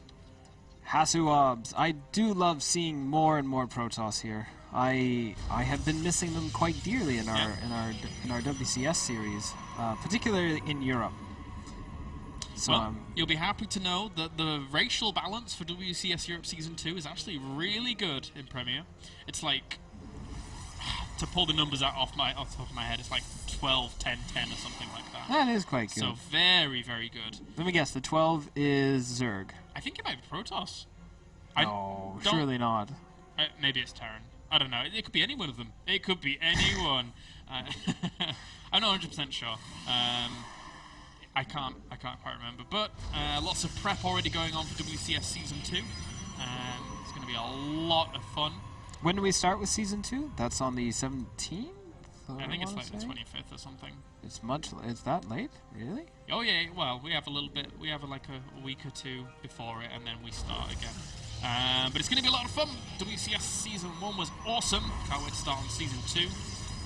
As we did have some very, very cool games here from Europe. Europe, pretty awesome when it comes to WCS. But anyway, we have double gas openings here from Hasuobs. Probably just going to put 2 in each of these, and then get that gas flow in. Meanwhile, Mr. Happy going for command center after barracks. So pretty standard economical opening from Happy as well. My guess is that Hasu is going to go with the Stargate opening. That's typically what you like to do when you open up with 16, double gas. Putting 2 probes onto it is typically what you end up doing in the end. We'll have to see what he decides to invest some of his gas into. Now with the Mothership core costing 100, you can also go into a +1 build quite easily by getting a Mothership core, getting +1 for your Zealots and Stalkers, and then moving out with a bit of a timing push. Not meant to try and win, but just to give you a small advantage over your opponent and do some damage. And look at this. Happy is already trying to scout out any kind of proxy craziness that would occur. This is a very, very common place for proxies to go down, so Happy's making sure that none of that craziness is actually occurring. Meanwhile, Zealot and Stalker are on the way along with no Mothership core just yet, so I won't be surprised if Hasuobs just opens one gateway expand into just Robo, probably. But still, there's a lot of options open to him. His gas is continuing to build up, though, and he is not making a move for anything just yet. I'm quite curious to see what he's going to invest in this in the end. I mean, Happy on the other side of this hasn't even begun mining gas just yet, so he's just going quickly 3 racks. Okay, there he's throwing down 2 refineries right now, but he's going to go for a very marine-heavy build to kick things off. And Hasu, okay, Sentry, Mothership core. Yeah. It's always it's an amazing amount of gas when you look at Protoss's early game. I mean, with the Mothership core and a Sentry. They soak up a lot.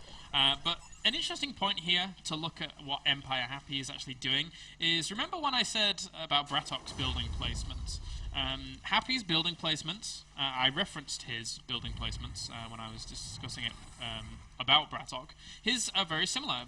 Supply depot in the back, his initial barracks was here as well. He doesn't mind about walling off or anything like that. Walling off against the Protoss sometimes, nowadays in Heart of the Swarm, can be a bit of a hindrance, to be honest with you. Yes.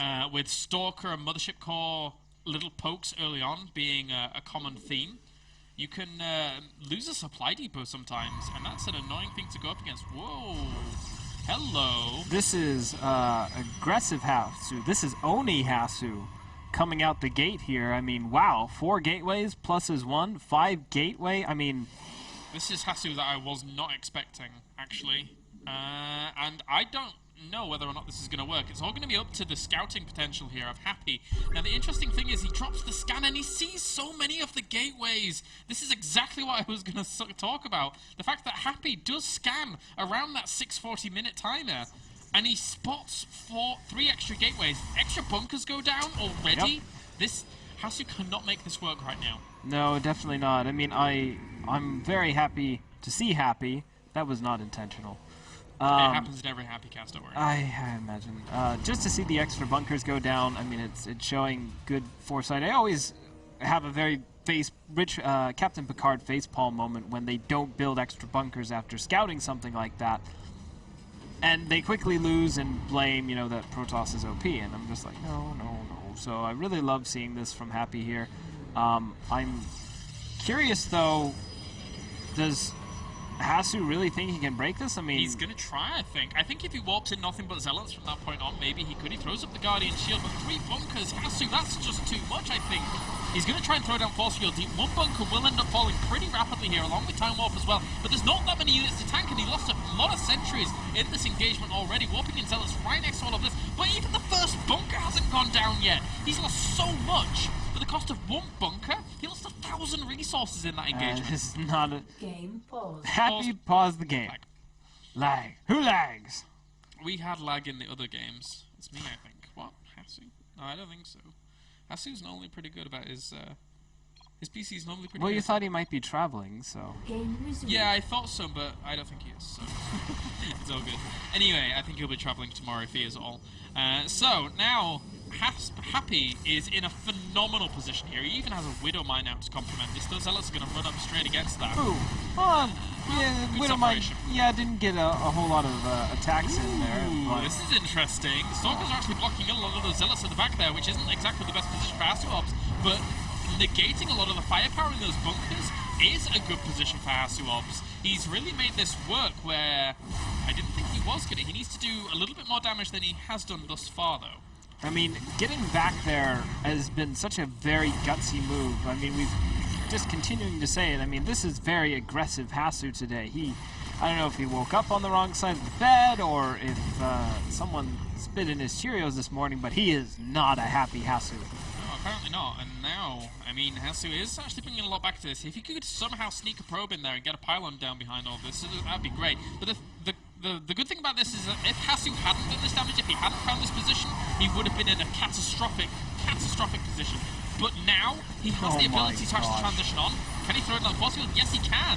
But there are medevacs out here, so he should be able to unload on the high ground as well. Hasu's going to lose a lot of his army. Has he transitioned well enough behind this to make it work out? No, he hasn't. Nope. GG. Or at least he certainly doesn't think he has. Yeah, that was... Hasu had to make so much happen with that, and I said it.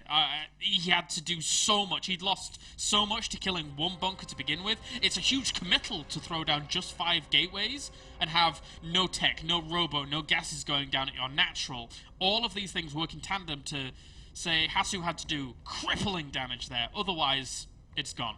And, I mean, that scan from Happy was so well timed. Seeing everything, putting his bunkers in the right position. Hasu did some amazing plays in trying to make that work, though. Yeah. I mean, taking out the 1 bunker, getting in there, throwing down the Time Warp, even blocking the Zealots actually ended up being something of a stroke of genius because there weren't a whole lot of units at the front. If he had brought his Zealots up, they would have been fodder for the Marines behind the force fields. Those Marines could not reach anything that Hasu had in the back there. So, I mean, Hasu was doing a really nice job at trying to make it work, but it was still like he was trying to stick the square peg into a round hole, in a sense. Not really working out too well for him there. Hasu won't be travelling anywhere for the record. His laptop seems to be lagging at the moment. Ah, okay. But he is on a laptop, so... yeah, that's a little bit of a problem sometimes. But then again, these gaming laptops are pretty darn good at the moment. The medium ones I think that they're using for the mouse guys are pretty good. I've used them before. So, not sure what's up. But for now, we shall go to a short commercial break, guys, and then when we're back, we shall have Game 2 between Happy and Hasuobs. Don't go anywhere. If Happy wins this next game, Empire wins the whole thing. Yeah. So Hasu needs to bring it back for mousesports. We'll see you in just a bit. Stay tuned. Alrighty, guys, welcome back to the EMS Spring 2013 Grand Final between mousesports and Empire. Empire is now one game away from actually being completely victorious here and taking away $2,500, which is pretty cool for them. And Mouse, Hasuobs has got to pull it back, man. He's got to say to himself, do I want them to take, $1,000 extra out of my prize pool today? Do I want that? And Hasu has got to say no. He's got to say no. Maybe Wait could incentivize him with a nicer laptop, I guess. I guess so. Win this, and I'll get you your new laptop. All right. How did you've been on a team with these kind of victories before. How does the prize money in team leagues get divvied out usually? Especially in this kind of format where you have so many players over such a long period. Does it just go to the team to cover expenses, or? I think it's normally. I think it goes to the team and then they divvy it up, depending on how many games somebody's played during the team league. Is there like a game bounty? You get so many. Game bounty. I don't know. It depends. It depends on the ruling of the team. Each team has different contracts for it. So, anyways, spawning out of the bottom right as our blue Protoss, we have Mr. Mouse Hasuobs, and spawning up to the top left, one game away from victory, we have Mr. Empire Happy. My scoreboard is the wrong way round. I shall sort that out. I'm really interested in actually trying to get some kind of back when I was playing poker, knockout tournaments were perhaps the most fun to play, because when you knock someone out and you got a bounty chip for each one that you took out, it's always just a nice feeling to collect those. But then you go all in a lot and it ends up being complete and utter madness. I'd like to see that in some of our Starcraft tournaments, but I don't think it's going to happen. It doesn't make as much sense either in the end. Do you know what I want? I want WCS Europe to have a little pin. Like, when you win, like, GSL? Ah, yeah. I want either a little pin or something like that if you, like, win a WCS Europe. I think that'd be pretty cool. Do you want it to be wings as well, or something else? No, I don't think it has to be wings. I think it just has to be... I don't know, what could you make it? A little Starcraft icon? Starcraft 2? You'd have to have, like, maybe a little icon with, like, a little continent engraving in it or something like that. I don't know, whatever. But that'd be cool. I'd like that. It's like in poker when you end up winning and you get a bracelet, don't you? Yeah, I always thought that was really weird, though. Like a pretty cool. bracelet? I think it's alright. Like, I don't wear bracelets. Why? Guys wear bracelets? I can do. I realize it's the 21st century and, guys can wear what they want, but I just don't see it normally. That's what I'm getting at. Oh, they can. Especially those rock guys. They wear a lot of bracelets. Okay, anyway. they're okay to do it, though. Alright, so we have, once again, very, very similar openings from both of these guys. The interesting thing, though, is now that Hasuobs, being one game down, and it being Akalon Waste, could deviate things up here. He could change his build. I don't think he's gonna. I think he's probably gonna go just into the Nexus once again. And Happy is certainly not gonna deviate. He's gonna get his double command, he's gonna get his expansion down with 2 barracks and then go into double gas, and be so fine and happy in his normal build. It's unbelievable. I feel that Hasuobs will probably go for the same kind of play. I mean, it seems like he's having some computer issues at this point. And I mean, when you're in that kind of situation, you don't want to play the long game, because the longer the game goes on, the more resource intense it gets on your laptop, gaming device, because you have to render that many more units. So if he's having that kind of issue, I imagine we're going to see some very strong two-base play from him again. He does have a pylon set up for proxying something. We'll see if he ends up... I don't know if he'd go the 6 gateways again. We do see the robotics facility going down, so a little bit more of a standard play for him. This. I think he has to play this game out in a very, very standard way. If he doesn't, if he risks it all on something that's absolutely ludicrous, then I don't think mousesports will ever forgive him if he ends up losing. Of course, if he won, he'd be a hero. But that's the kind of risky that you run with those kind of a little bit more gimmicky builds. Either you have ultimate glory or ultimate fail, and that's... I don't like ultimate fail. That's not so good. Oh, no? I don't know anyone who does, really. Well, Trolls love ultimate fails, but for the wrong reasons. Yeah. Stay out of... I was trying to think of that old 80s anti-drug slogan, you know. Stay in school, kids, don't troll. Don't do trolls. Is that how it is in America? That is how it is in America. Either if you're a troll, then you're obviously doing drugs as well. In England, we didn't need to get told this. We were just like, we're too busy with other things. Ooh, hallucinated oracle. I like that. I like that a lot. That is quite interesting. I mean, it has the same flight speed as a... I guess it's a bit slower than a Phoenix, but... I want to go to Happy's vision. Let's look at Happy's vision. That oracle is going to come in a little bit. I want to see how quickly, if he sees it, does he then pull his probes, SCVs? Because it's just there for scouting, basically, right now. I mean, the thing is, it's not going to be able to attack, so we'll see. Happy does... It's already flown in. It's been around in his base for a while, and he's not looked at it. He's like, oh, there it is. Well, he didn't pull anything. So that was a pointless exercise. He scans, he sees everything of his opponent. Happy times. You know, you can't get away with that in lower leagues because they never pulled their SCVs anyways. You could hallucinate an Oracle and they would go, oh my gosh, you know, after the Oracle has completely faded away because it's an hallucination. I mean, by the looks of this, we're seeing effectively just two base Colossus. This was a very popular strategy back at Wings of Liberty.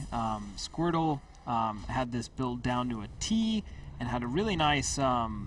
Artosis did a really nice article on how to fight against Terran with this particular opening here. So two base Colossus is perhaps the most standard, the most safe and stable of these builds. Really looking forward to seeing if Hasuops is going to do something really aggressive here. Taking these rocks out seems to indicate that he wants to expand again, which is a bit surprising considering his computer issues. Well, he's going to play it out. That's the Hasuops we basically know and love. He will play the game out, and he'll try his best to go for that longer macro game. And Hasuops, for a long, long time, was extremely good in this matchup. His Blinkstalker control against Vikings and Medevacs has been very, very good for a very long time. Oh, he's unparalleled, certainly. So that is certainly a big, big strength of Hasuops once he gets to that position, but Templar Archives goes down, so very, very quick teching here from Hasu, trying to deviate up things quickly so that he can try and catch his opponent off guard. I mean, wow, Templar Archives, he's getting charged. Oh! Whoa, whoa, whoa! There's no Stalkers in the army. If he'd have had them, those two Medevacs would have absolutely been brutalized. That was close. My heart stopped for a second there. I was just like, oh, whoa.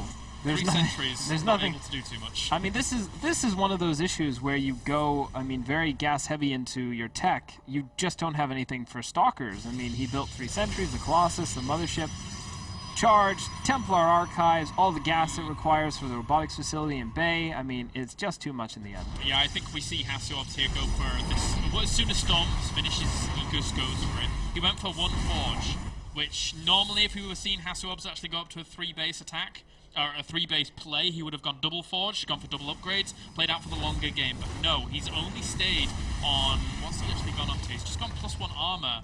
He's going for +2 armor as well. So I guess he's just wanting to transition onto a 3rd base with Psystorm. But his 3rd base is going to be so late in comparison to Happy's because he's invested in so many gateways and so much tech behind it. And this is going to be very interesting. Hasuops does have the observer there to see all this. A single feedback goes off on these units and a drop happening towards the bottom left-hand corner. More feedbacks coming in to limit the healing energy of these medevacs, and now another photon overcharge is being called out. A lot of those units hurt pretty bad. Okay, there they go. Why were they staying there? I was curious about that as well. This last medevac... This last medevac is getting away with no units whatsoever. That was a big loss there for Happy. Yeah. Why did he stay in for so long? I can only assume massive miscontrol and he was doing something else back at home. There weren't any zealots pressuring him at home or anything like that. He hasn't lost any workers, so that was a big, big oversight there by Happy, and now this is going to give Hasuops a good opportunity to get back into this game so strongly. We did hear Happy say earlier he was seeing some lag issues. I mean, maybe something slipped up on him and he had a bit of a lag spike moment. Not sure. I mean, either way, the story is he lost those medevacs and he is now very far behind. And that expansion has been spotted there in the end, but Hasselhoff's now throwing down proxy pylons to eventually warp in some zealots to go for the harassment, just like we saw Mana actually utilize against Bratok. And unit counting station is 66 probes to 66 SCVs, so absolutely dead on in terms of probe counts. But of course, those mules will help out Happy quite a lot. I'm so surprised once again that Happy allowed something like that to occur. Yeah. You know what else they're dead on about? Their levels. They're both 30. Exactly 30. What levels? Yeah, they're the levels you get when you... Oh. And then you get all those cool stuff. They're both 30 as well. You get like 30 so quickly nowadays. It's actually, I think the level should be like heightened, because 30, like, we all got it like that, and then it was, well, now time to go up to 90 with the other characters, other races, but yeah, it didn't take too long. Is that how it works? Because I mean, I don't play any of the other races at all, so... Yeah, you can go up to 90. Okay. I think... How does it work with random? Do you get points each time you're randomed a race, or...? I think, yeah, it does. Okay. I think Apollo is 90. I'm not 90 because I have 3 accounts now for all my different races. Oh. So I'm like 30, 30, 23 because I don't play my Terran account enough. But still, whatever. Anyway, so ghosts galore on the way for Happy, and that's where he loves to be. Ghosts and Vikings are where he loves to find his comfort zone. And he ends up having, I feel, a bit too many Vikings at this point. If he were to engage right now, I mean, he has 6 Vikings versus the 2 Colossus out right now, Colossi. It's a bit overkill, but it is a good number to quickly take them out and then land them. But it is such a heavy gas investment in the end. Yep, it really is. And I'm surprised, actually, we haven't seen... Oh, there is a 4th command center on the way for Happy, so excuse me, as I was expecting that to be going down relatively soon, and it indeed is. As for now, Happy is gaining himself a very, very good macro position. But DT Shrine's going to go down for Hasselhoff, and he's got pylons absolutely everywhere. I love this. So he's playing this out really, really nicely. And unfortunately for Happy, because Hasselhoff had the Colossi and the High Templars out with Storm as quickly as he did, there wasn't really any opportunity for Happy to ever engage, up until the point where he gets maxed out now. So he's going to have a very formidable army. No disrespect to him. I really love Hasselhoff's choice with getting the Dark Shrine up, because at this stage in the game, having a Dark Shrine is such a huge improvement to your army's DPS. I mean, they're so quick, they jump to the front of the army, they start slicing up Marines and doing massive damage to Marauders. It is such a nice thing to add on towards the late game. It is a bit of a gas investment, so you have to really balance that accordingly. But if you can pull it off well, you also force your opponent to let off some scans. And if he doesn't have a lot of command centers like Happy is building right now, it can be very devastating to your economy as a Terran, and you don't really realize it. Yeah, great for harassment as well on those mineral lines. Along with Zealots, if you actually put them in with one of them, it makes it a little bit more difficult. Good Storm actually did take a lot of that bio as well as some of the Ghosts, but Snipes will actually prevail in that little war. So now Happy still pushing on forwards, trying to do what he can, but this gives Hasselhoff a little opportunity to poke forwards with a few Zealots. There are holes in this wall, but there's plenty of army there to deny that. So Happy is still very, very stable with his army. And here's that one DT in the mix. Yep, forcing the scan. Oh, and Observer gets caught in the middle of that as well.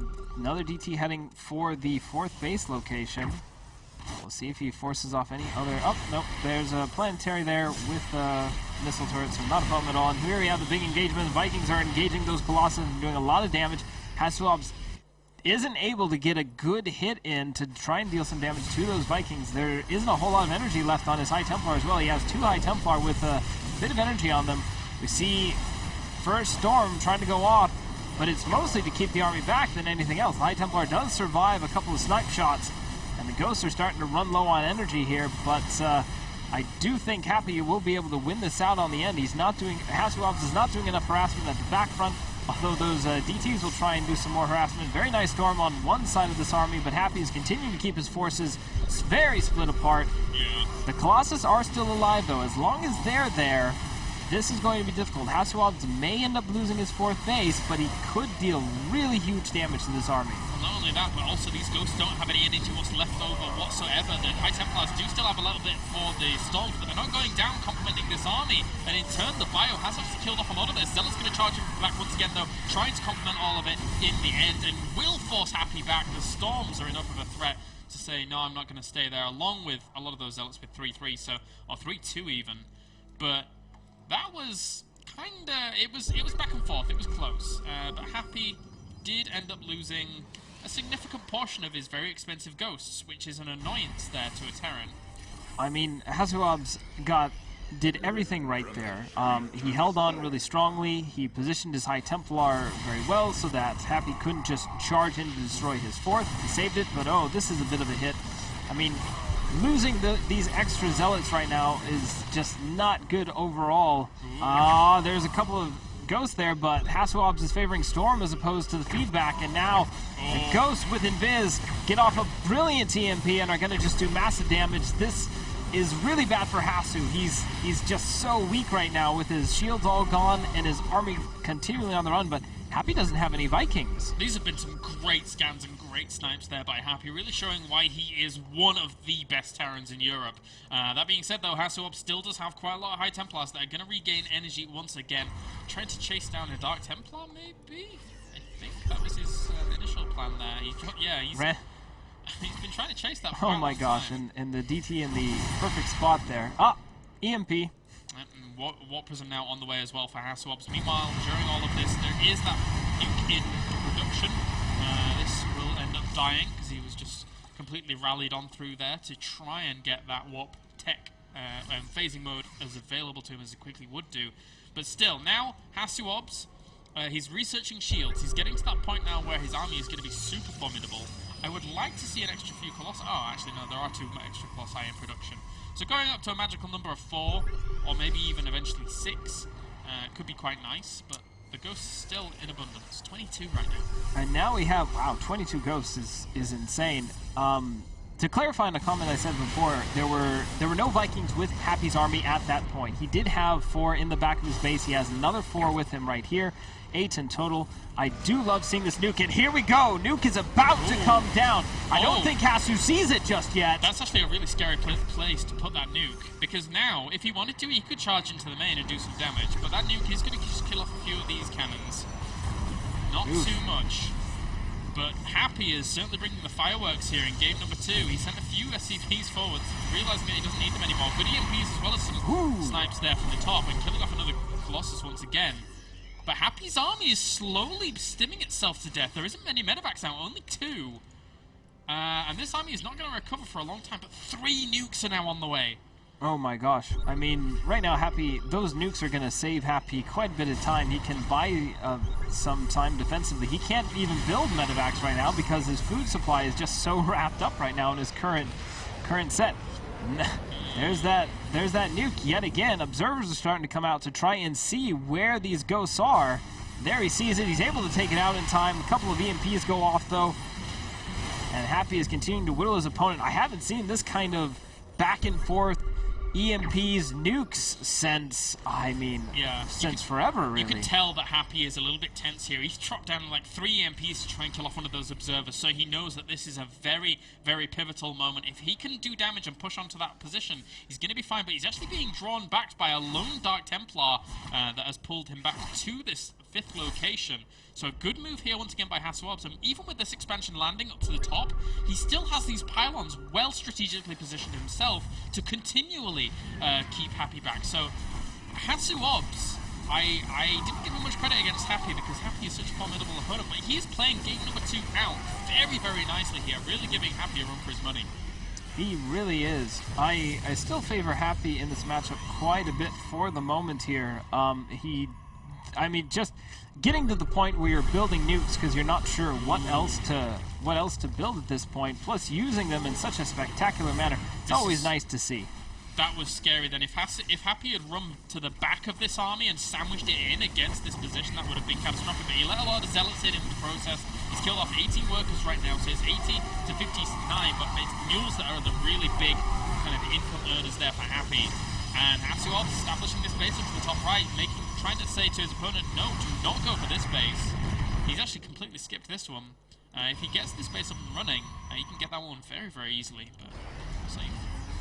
Now, with Happy's unit composition here, I mean, the Zealots are just melting. I mean, they come and charge up, and the Ghosts just go poo poo poo, headshot, headshot, headshot. Everything dies, and it is not working out for Hasu quite well. I would like to see Happy make a few more barracks, because right now it feels like his production is slightly wrapped up at the moment. I mean, when he needs to max out again, because there is going to be a big engagement soon, I mean, I would like to see him be able to reinforce a little bit better. Neither player, I think Hasu could reinforce a bit better than Happy could right now. Oh yeah, I mean, the fact that the Gateways is such a strong position there, double nukes actually coming down on this entire position. So you can see the shadow, actually. Holy crap, that's scary. The shadow? It was for a brief second. You could see the shadow coming down and then fading towards the 4th base location. And now that base is completely open to attack right now. The Ghosts will go in and call down the Thunder. He's going to bring that once again on this expansion. It's not really the most efficient usage of a nuke here because, yes, he's doing damage. Well, it was to get rid of the cannons, but now to get rid of this Nexus, it's not going to do so well. It doesn't even fully deplete its shields. I mean, it is a psychological thing, though. I mean, having nukes called upon your units and bases, at the one time you're like, well, okay, that didn't do much damage, and it's like, gosh, how many of these things does he have? And he does spot this one. He knows it's there, so he should be able to kill that off, and that's a waste of a nuke. At the same time, another Ghost trying to move on around, having a little bit of a look-see, but can't really do too much. Sees it, and puts down a feedback on a Ghost that has no energy, so... And now, I mean, Happy here, his army is still looking really, really strong. Look at the value of his army. That many Ghosts in an army is really scary. Oh, yeah. Even with Hasu-Obs' very, very strong army in itself. It's going to be all up to the Storm dance with these Ghosts. Yeah, I mean, right now there's 9 High Templars out and 5 Colossus. That amount of forces is going to make it incredibly difficult for Happy to just engage in haphazardly.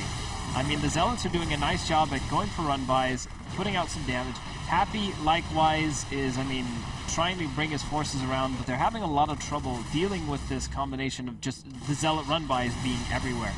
And here we might have our first main engagement. Happy is coming in from 2 different sides here. Hasu is a bit back in the new corner. I think he's gonna just recall out, though. He has to, yeah. Very important. There was no way he could have gotten out of that position. He knew the exact position of his opponent's entire army as well, so that was very, very important to get out of there as quickly as he could do. He cleans up over at the 5th location, and for now, Happy still maneuvering himself around where he can. But again, that Ghost count is pretty high, 22. I mean, there aren't even any Marines really out on the field. There's 16 Marines on the field, but you don't see them in the main army right now. It's just all Ghosts and Marauders. Good positioning on this bunker as well for Happy to try and keep this down, but those Zealots do it as they power on through eventually. Very, very heavy hitters, those Zealots, once they get the +3 weapons up and running. And now, I mean, Hasu, this is... You remember what I said at the very beginning of this broadcast? This is kind of the situation I was talking about. You know, but this is very different from Hasu's normal game. I mean, we usually see Hasu fighting in these types of games where there's very little action, or there's only Zealot run-bys, maybe there's some Warp Prism drops. But these two have been dancing around each other, hitting their bases, attacking very, very strongly here. I'm very impressed just with what we've been seeing so far. And there we have both Happy and Hasu's 4th base going down here. A nuke strike being called on one of the more central locations here. There is a High Templar did try scouting around to see if he could see where the Ghost is. I don't think he can see that location just now. Yep, and quite a few pylons and cannons were taken out on that. Hasu taking some damage here, but I think Happy is coming out on top. I find it funny because there's just You can always hear the scan noise now, wherever you are observing the game. And there's just scan after scan after scan after scan after scan going down for Happy. Always wanting to try and find out where his opponent's army is, trying to maneuver on around, because he knows positioning in this situation is so pivotal. If you do not have the right position with your bio army, with your ghosts, against an opponent that's swinging in from 2 sides, for example, then you're never ever going to get the engagement victory. And now, Hasu trying to do more harassment, but it's not working out. Now, looking at the probe count, it is 60 probes for Hasu to the 24 of Happy. Now, these two are both on very similar supply counts right now. Happy has an extra 30 army supply over Hasu right now.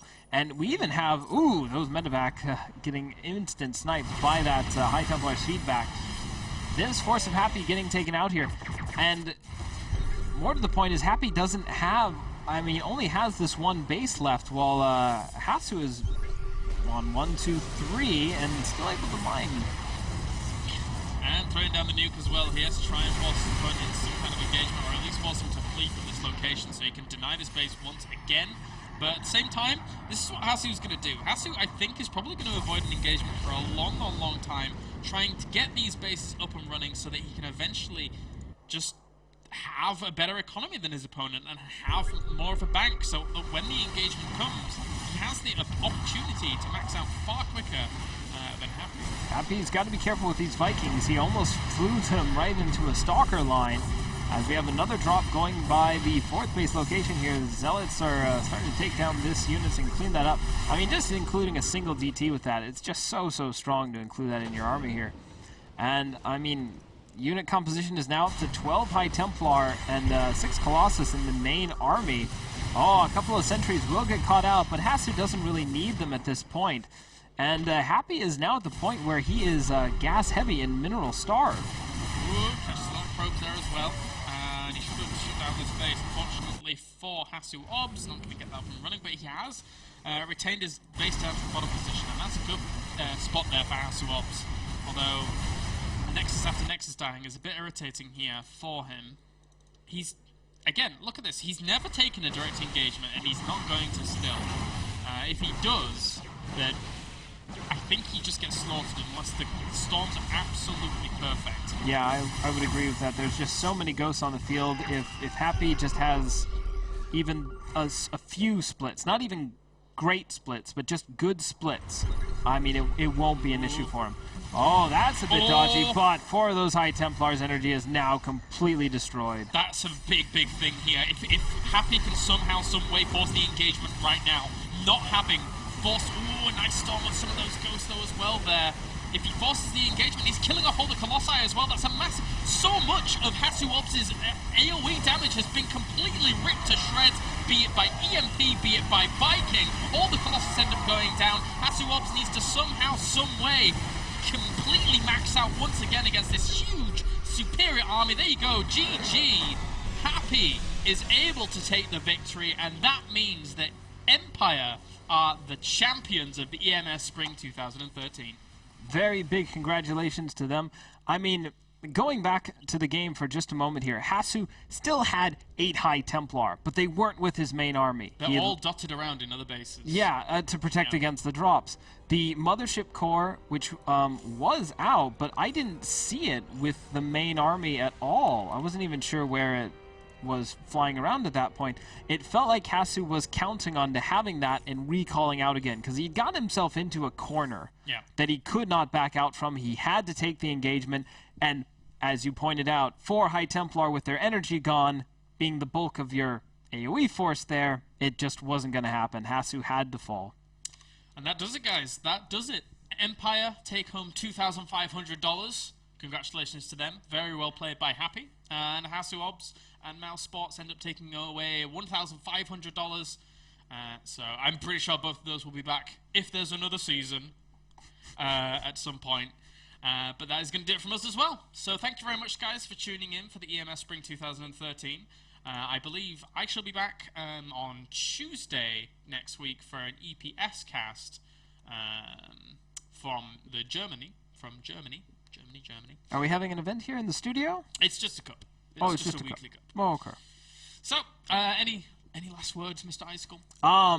Very big thanks to all you guys, all the players here, and all to the admins as well. The admins really don't get enough credit. Most of them are unpaid positions, and really just do it for the love of the game. So really big thanks to our guys, Dobby, to Sims. You guys rock, really. I mean, the organization of the tournament has been really nice. So thank you very much. And thank you very much from me, guys, for tuning in. It's been a pleasure casting for you, and we shall see you next time. So stick around, guys, if you want to support ESL. But for now, we'll see you later.